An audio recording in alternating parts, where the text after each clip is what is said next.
La vie peut s'arrêter du jour au lendemain sans prévenir.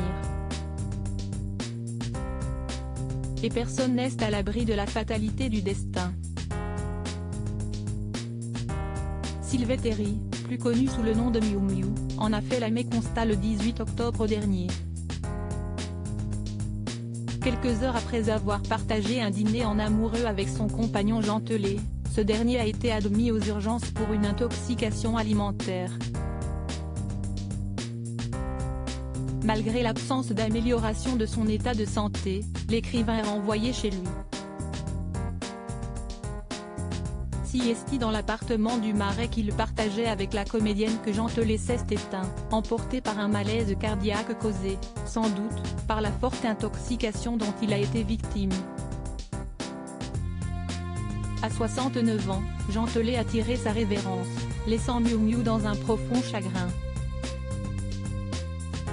Le pire était à venir. En plus du deuil et de toute la partie administrative à gérer, l'actrice de 72 ans a dû attendre les résultats d'une autopsie pratiquée par les légistes pour déterminer les circonstances exactes du décès et entamer l'organisation des obsèques de son compagnon parti beaucoup trop tôt. Pour certains, Siesti à Paris que l'auteur serait inhumé, d'autres imaginaient une cérémonie en Bretagne, dans le département des Côtes-d'Armor que Jean Telet chérissait et où le couple possède une maison. Miu Miu avait déjà pensé à tout.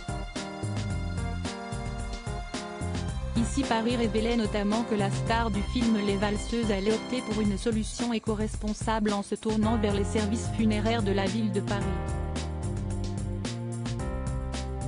Un dernier adieu en toute intimité. Ceux qui pensaient pouvoir assister aux obsèques de Jean Telet vont être déçus d'apprendre que cet ultime rendez-vous a déjà eu lieu. Voici révèle que les obsèques ont eu lieu ce mercredi 9 novembre dans la plus stricte intimité.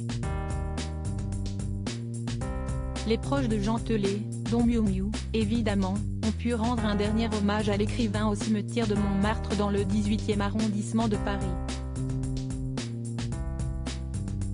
Des instants bouleversants au cours desquels la comédienne a sûrement pu compter sur le soutien de ses filles Angèle et Jeanne, présentes à ses côtés depuis le terrible drame.